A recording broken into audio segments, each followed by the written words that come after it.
When I was a kid, I thought that at this point in my life, I'd have my life pretty much figured out. You know, I don't really know what it would have looked like. I didn't really have a plan, a clear plan, but I just assumed I'd probably have a career and a family by now. But not only have I not got any of those things, but I couldn't be further from it. See, life's been, as a man, you know, obviously not the greatest, not the easiest. And I've tried to do all the things that I thought men are supposed to do, get in a relationship, get married, because, I was married, have kids, support her, and, like have a home, a place that you can call your own, a legacy, right? And, I didn't really have much guidance, to be honest, when I was trying to figure these things out. My father's not in the picture. He left the country when I was a child, and my mom's just never been okay since. And you know what it's like growing. You've heard of what it's like growing up in single mother households, and well, that was the fate that I was left to, a family of just a mother and two sisters that basically raised me. And I thought, despite all these shortcomings, that I would still have something figured out by now. But like I said, I couldn't be any further from having things figured out. When I was in, throughout my childhood was pretty traumatic. And I'm not going to go through all the details of my childhood, but growing up, I try to find, figure out my place in the world. I had that drive to be something, to do something, to be a bigger part of society that men get, be that family man, the husband, the career man, the somebody that makes people proud when they think about, their dad or their husband or their son. They think of them with pride. But that's not me, even though I tried to be. And my first big move was joining the military. I said, this is going to change everything. I may not have a father, but I'll figure out what it means to be a man by being in the military for some time, and I'll be independent for the first time, leave my house. I was about 20 years old when I joined the military, the Navy, and I joined as an electronics technician. It was supposed to be a pretty good job, there was a lot of incentives for taking it. I got a pretty above average score on the test to, enter the military, the ASVAB. And, I was just short of the nuclear positions. But what I was doing was supposed to be like second best. AECF, the Advanced Electronic Computer Field, right? It promised quick promotion and a steady future. But there was a lot of things that came out of that. And this is really not about my career in the Navy, which didn't end up working out very well. But in the earlier stages of me being in the Navy, I was, I was trying very hard. I was very motivated, and I did see myself going far. And then I met a girl, and, we fell in love, or at least I felt at the time that I was in love. And I'm pretty sure it was just me to this day, because she couldn't be a worse person than it's the worst type of woman you could imagine. And she's basically that. And I just thank God that our marriage did not result in children, because my life would be a nightmare more than it's already kind of been. Like, it's just crazy. You think about how many ways your life could get worse. And, it almost feels like at a certain point, how much really worse can it get, right? I mean, I already don't have any motivation to do or be anything, because my marriage with that woman resulted in a divorce. And it was a very abusive marriage that did not last very long, admittedly. It was I was only married for about 6 months. And in those 6 months, I let her treat me like hell. Like I went through psychological torture with this woman, and I don't know what I know. I will say I don't know what snapped me out of it, but I do know it was when I finally found out that she was sleeping with somebody else. When I went to go visit her, and her friends told me, "Wait, you're her husband?" Because I was looking for her at her workplace. I came up to pick her up, which was planned, by the way. It's not like I just showed up there, spontaneously. I showed up at her workplace to pick her up so that we can go to a hotel that I rented because we were in a different state at the time. We were both in the military, so we both traveled a lot, and we were both in a different state at the time. And I rented out a hotel for us to be together, me and my wife, right? And when I'm going to look for her, I ask, "Hey, do you know?" I'm not going to say her name, but do you know where she is? Her friend's telling me. Well, first of all, they're shocked that I'm a husband. She's like, "You're a husband? We didn't know she was married." And I was like, "Wait, why would she hide something like that?" And I was like, "Do you know where she is?" And she's like, she went to hang out with somebody else. And they just wouldn't tell me who this somebody else was. And I tried to ask, like, "Do you know who?" I was like, "No, she just said she was going to meet up with somebody." And whether they knew or not, it was another guy, doesn't really matter. But I knew because the signs were all there that she had been messing around with somebody else while, mind you, we are married. And eventually I just decided, enough is enough. I've already been through so much with this woman. I'll get into it another day, maybe if this goes anywhere, but she left me in so much debt. I took jail time for her. I've been in trouble with the law for the only time in my life that I've ever been in trouble with the law because of her. Left in enormous amounts of debt that I'm still paying off today, and leaving me to be. I'm not going to pull it all on her because clearly I chose her. I chose her, and I stayed with her, and I allowed her to do all these things to me. Due to my lack of boundaries and my lack of really any knowledge of how to be a man. I was going with everything, to the best of my ability. And even men who do have a really good father figure in your life will still tell you, a lot of relationships they've been in just aren't going to work out the way you hope they are. Like a good relationship between a man and woman is a very rare thing to find these days. So far to the point that I'm not even looking for it anymore. I don't desire it. I've become completely apathetic to everything in life. I don't have any drives anymore, any desires. I don't have any will to become or do anything. When I figured out about her cheating, I wanted to get divorced. Thank God we were both so young at the time that we weren't thinking about like asset splitting or any dumb stuff like that. Not like I had any assets at the time. I was so young. Like I said, I was probably 21, 22 at the time. She was like 20, 19, 20. She was a couple years younger than me. And, we both really, what surprised me originally is how quickly she was, she was to accepting getting divorced because she was the vindictive type, the evil type, the type to, once she stops caring about you, she's not going to hold anything back. She would have taken me for everything if she could. But the thing is, and I always wondered, well, I didn't always wonder. I wondered for a few months, why didn't she try to get more out of me? And I figured it out. The person who she'd be hanging out with all this time had gotten her pregnant.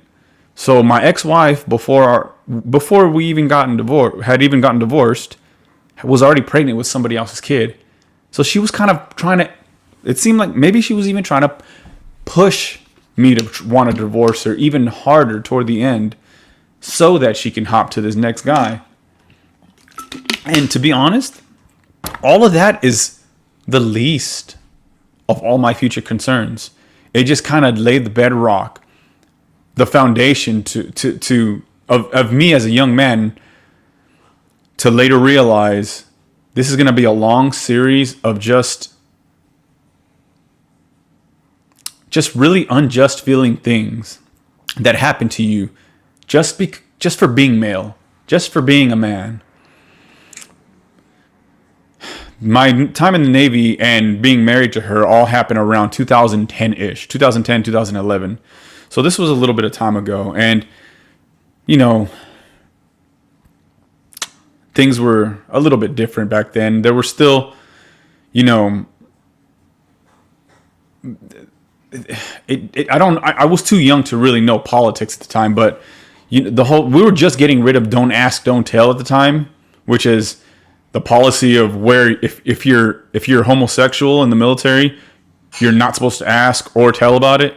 You keep it to yourself, and I don't really know what the consequences were if you did bring it up. Just a reprimand, or what I've heard, they're just supposed to kick you out of the military if you go talk about it. I don't know what the rules about these things were, but what I do know is that, like, it was different times, and not only do I already not know how to be a man in the time that I'm growing up in, but now I also have to learn how to adapt to a new age, a new era where masculinity is just changing nonstop. We go from what is traditional masculinity to current masculinity, and what feminized masculinity is, and I didn't know what I was doing with my life. Like I said, I had no direction, but I always had an idea of what felt wrong. And this kind of feminization of men thing just never settled right with me. And that was a downfall of mine, is always trying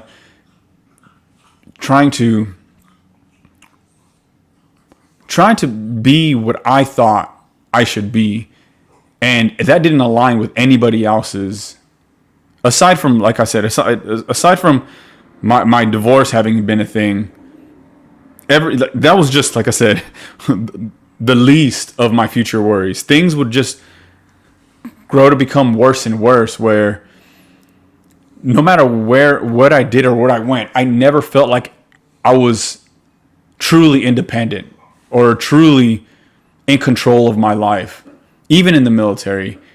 Because especially when we were starting to get divorced, and I ended up having to back pay months and months of marriage money that I was receiving, and that which put me into even more debt than she had already put me in, for pulling out all these personal loans for her for what she said were legal fees.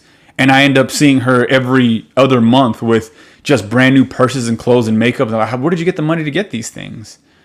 So this money that she was asking for legal fees and all this stuff, and this is my fault too. Like I said, I was very stupid to get in such a serious relationship so quickly because of my need for belonging, my need for validation, for for love, because I sure didn't get it growing up, and I'm not gonna sit here continue to complain about my life growing up or my childhood. But the thing is, despite me trying so hard to make the shift, to become the difference in my family. And I think I've done a really good job at it, because most of my family, especially the men in the family, are not great people. A lot of them are, in fact, criminals and drug addicts and dealers. And some of them have even needed to be deported from the country. I do not have good male role models in the family. And I have been trying to be the difference all my life. And it seems like the harder I try and the more I try to make to be the difference, it's like the more my fate follows me. It's like, no, you're meant to be a bum piece of shit nobody like the rest of your family has been. And I'm not saying that's my ultimate fate. It's just what it's felt like so far, right? Where I felt like even when the military wasn't working out for me anymore, I felt, I'm leaving the military on a decent note, at least. My military life wasn't great either. There was a lot of traumas. I have PTSD now, diagnosed because of, and it's not even combat related. It's just, again, the military is not a place for you to try to be an individual. Okay, so if you ever think there's any way you can be yourself, be an autonomous being in the military, you're wrong about that. It's do as you're told, or you will pay the consequences. And I paid the consequences. But I was at least still able to hold on to an honorable discharge by just finishing out the 7 years that I did without any more major mistakes. I got strongly addicted to alcohol while I was in the Navy, and that ended up creating my downfall.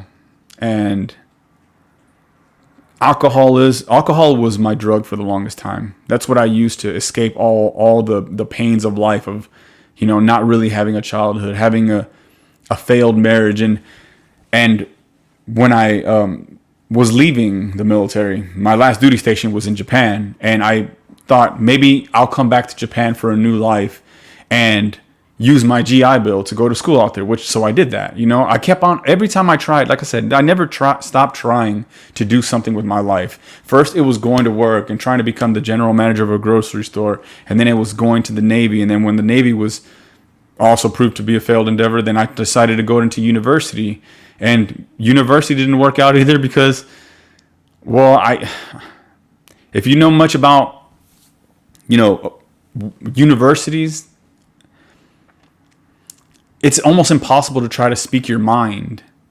And I was going to an American university in Tokyo, and there would be times where you were given the opportunity to write your own papers based on your own research, things that you're interested in, your topics. And I was always told that university is where you express yourself and you figure out who you are professionally. Right. And you're free to be and talk about and say and be yourself, but that was never the case with me. Almost everything that I had an original idea about was seemed to be censored by my professors, sometimes even my student counselors, the dean themselves. You can tell just by the way the dean speaks, that there are certain things you're not going to be able to talk about in this university because, let's just be straightforward. They're very left leaning, and I'm not really like that. I'm not a feminist or male feminist. I'm not a big, supporter of letting children mutilate their genitals.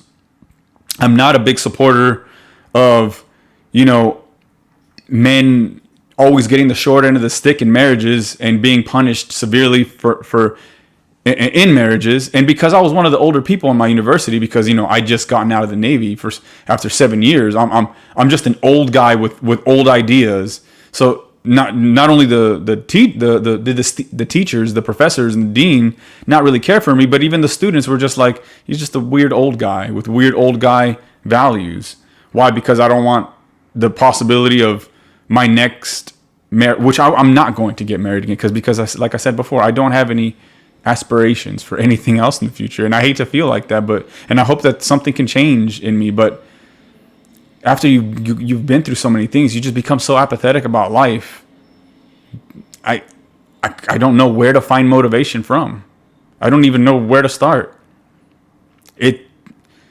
I've always wanted to talk about these kind of things, and when I've tried in the past, in real life, in person, face to face with people I know, even people I don't know, I'm met with major ridicule. There's no sympathy for men at all whatsoever with anything that we're going through. You can be on the verge of suicide, which I have been on a few occasions, and nobody will care. They won't even notice. And even if they do notice, they just don't care. Like I said, up until just not too long ago, I was, I couldn't graduate from the university, by the way, of course, because I was being failed for my work for speaking about things that I wanted to talk about that my professors weren't comfortable with. For example, criticism of the Black Lives Matter movement just being a movement for people to destroy property, and the transgender movement trying to normalize getting your young, impressionable children to chop their genitals off and become and pretend to be a different gender. And the things that I wanted to talk about that I thought were true, real issues, which that they are true, real issues. But when you go to a highly left-leaning school, you're not allowed to have a voice. So you don't actually have freedom in universities unless you're left-leaning or a feminist. That's just the way universities work. I always thought that was bullshit, and I was like, "There's no way it can be that bad." No, it's really like that.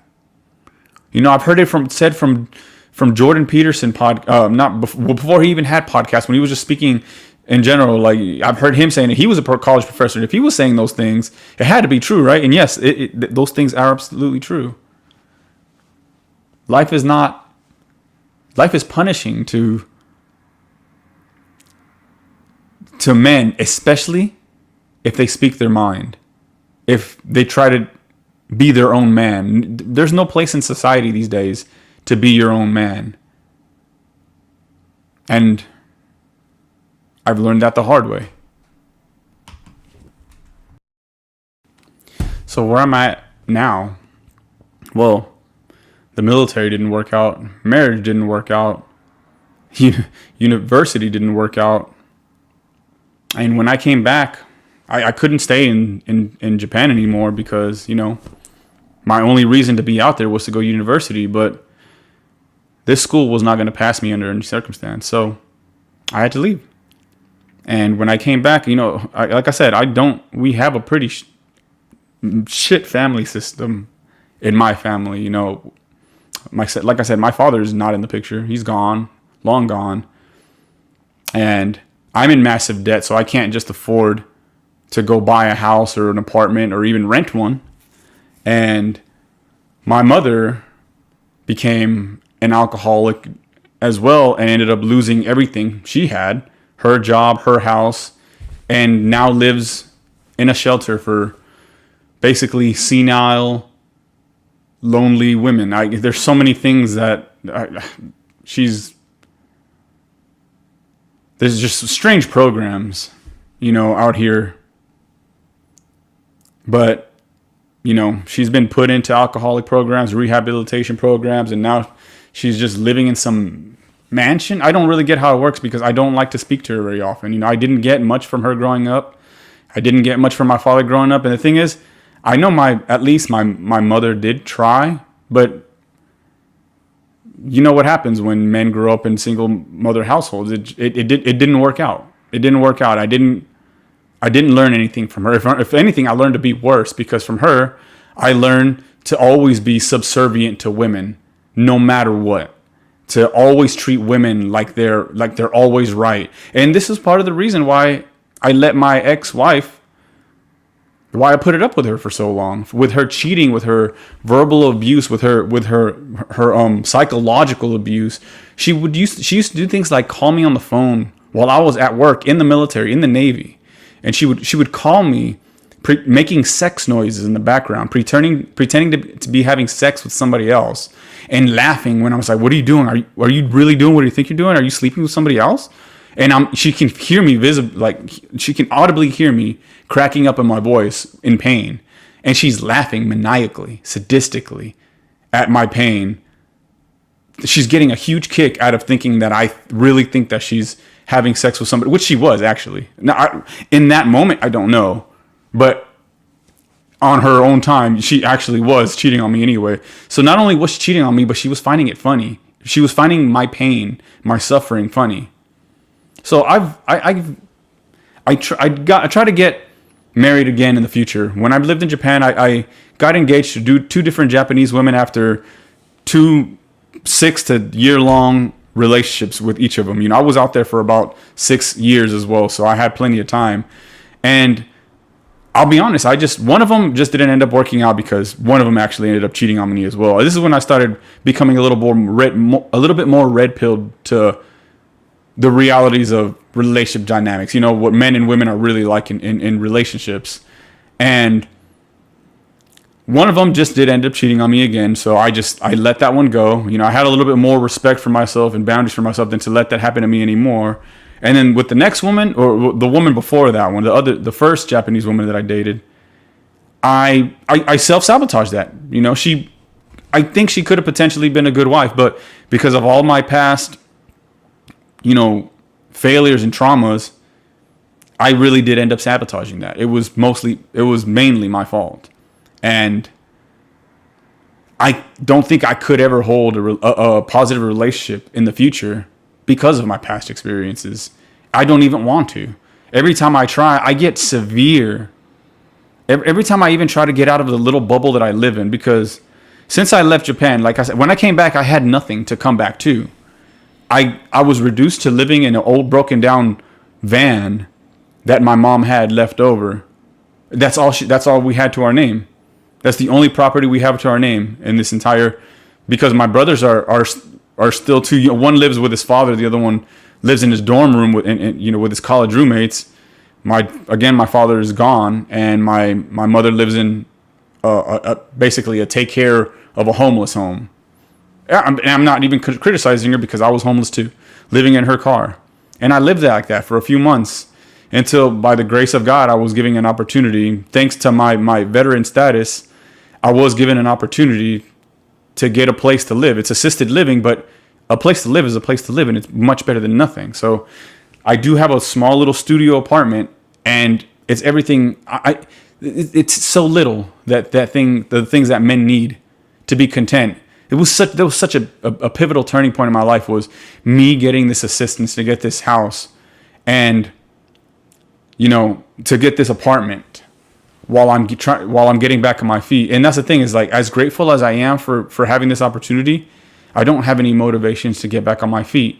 And I feel like I'm going to be doomed to just live like this in a studio apartment with no future, no plans for any family, no plans for even a relationship.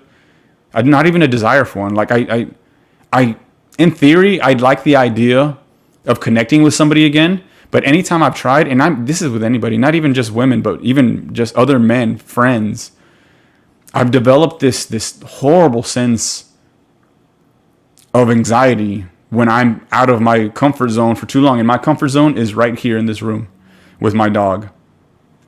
I don't work anymore. I don't even try. I want to change, but every time I even try, or even time I even think about trying, I get these severe panic attacks that I originally thought were full, just actual heart attacks. I went to the hospital multiple times, begging these doctors please not to let me die. And as they're strapping me up with these gadgets, because my heart rate is like at 150, 60 beats per minute.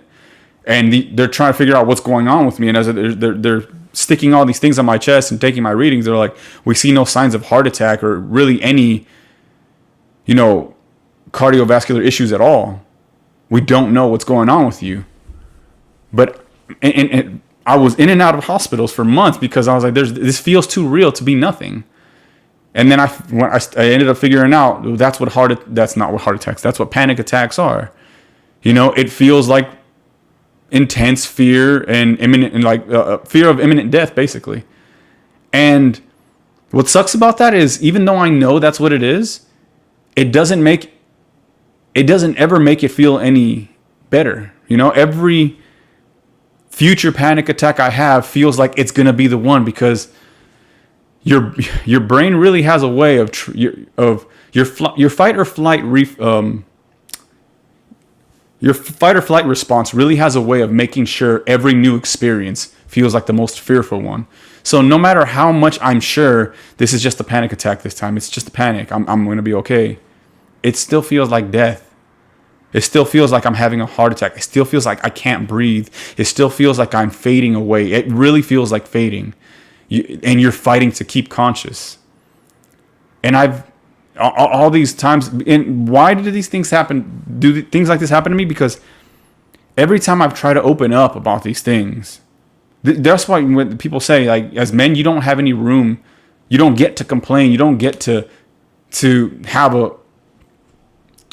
you don't get to have feelings, and if you express them, prepare for the consequences. Which again, I did. I talked about my problems for me in this case, to a girl that I was dating at the time, the last girl that I was going to date before leaving Japan back to the United States. And I told her some very intimate, very personal things about me, some really deep insecurities about myself, things that I never tell anybody, really. Sometimes not even my best friends. And what happened when we broke up, when it was time for me to leave the country and her to leave as well, because she was also going to a different country, which is why we agreed to date, since we were both leaving anyway. Well, she goes and tells all her friends about my deepest, darkest secrets and insecurities. And I'm all forever looked at as some poor, pathetic weirdo, like as if I wasn't already highly disliked by most of the people at my school anyway. Thank God I did have my few veteran friends who just understood, because a lot of veterans went to this school as well and didn't. But some of my veteran friends still did turn their back on me based on what this girl said, because she was really good friends with a lot of people at the school. So I'm going back home on a very, very sour note. I'm homeless. And I give up, you know. Again, I'm lucky that I had any help at all, any reach out to try to get this apartment that I have. But if it wasn't for that, I'd probably still be living in that van, because I don't have any desire to change anything or to try anything. Every time I try to do something for myself, to change my life for the better, every time I try to abandon one idea and say, you know what, I'll just try something different. And this is why I'm even afraid of making this channel, is because I'm afraid of what's going to come out of this too. And this is why I'm also not showing my face. It's just, it feels like there's nowhere left for me to go, you know? And I'm not even really trying to sound like I'm complaining, because I've kind of accepted this. Like, if this is the rest of my life, then so be it. But at least I could talk about it.